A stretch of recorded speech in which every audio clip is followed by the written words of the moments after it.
What stands out as a bright, shining light is this kindness that this person showed to him. Sometimes it's an act of bravery that changes the world. Sometimes it's something much more subtle. Pietrasanta, Italy, a beautiful coastal community, rich in art and history, and home to Americo Bugliani. is La Spezia. This wonderfully energetic 78-year-old lives in a stunning, historic home with Anne, an American, his wife of 50 years. As he shows me around this amazing city, he takes me back to World War II, where life here was drastically different. The Nazis had taken over this area and kicked his family out of their house.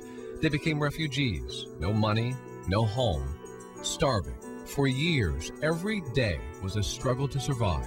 Desperate times, I imagine. Desperate time. But in the midst of all that tragedy, one April morning, 1945, something magical happened.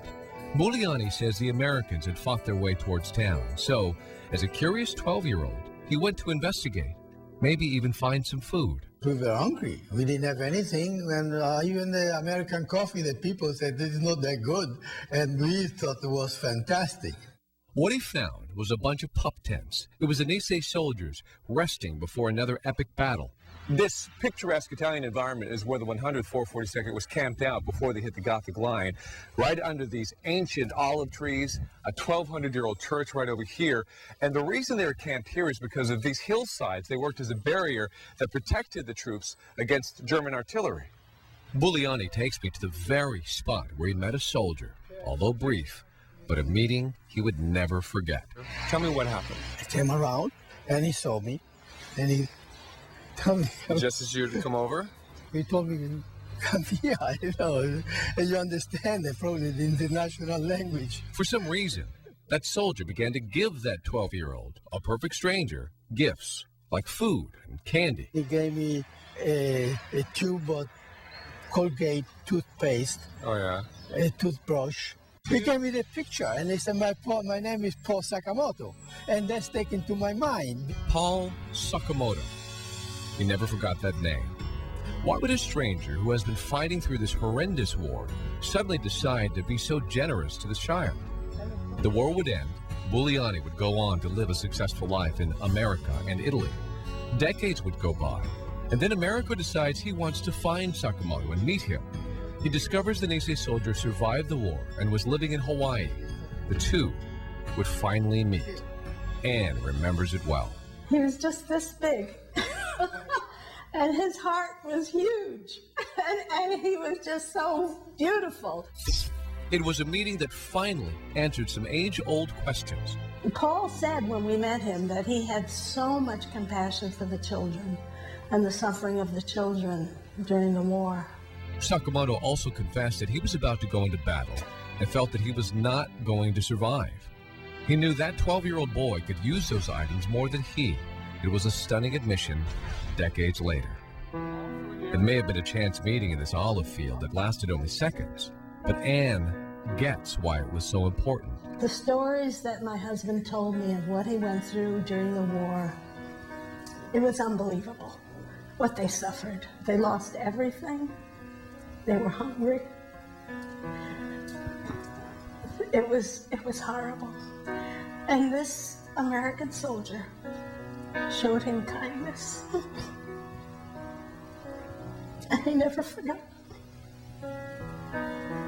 And it was the only moment of happiness that he had in all those war years. It was like a bright light. He was an American soldier.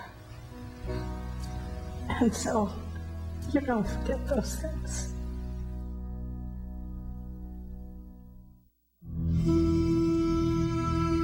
Just outside of Munich, Germany, lies a sacred place.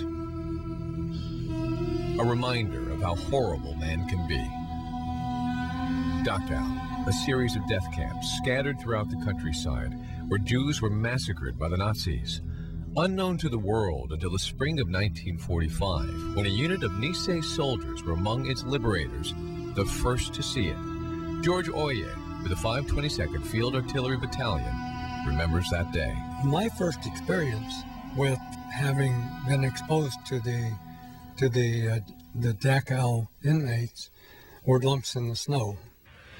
This is Dachau, and the night before it was liberated, a fresh coat of new snow had fallen. What OIYE didn't realize as he was approaching the death camp is those lumps that he was seeing on the side of the road, they're actually the bodies of Jewish inmates. It makes you angry.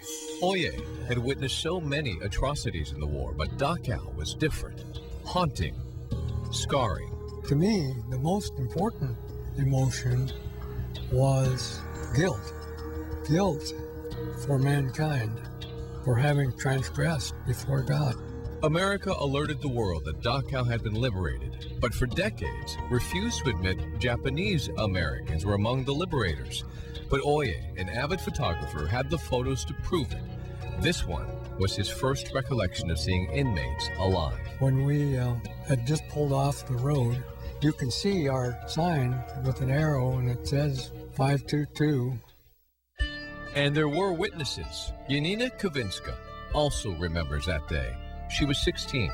She had cheated death for 6 years in the camps, but her time had run out. I was just sitting down the steps when a Nazi came and pulled me out of there and says, "Come here," you know. And he was dragging me out in the field.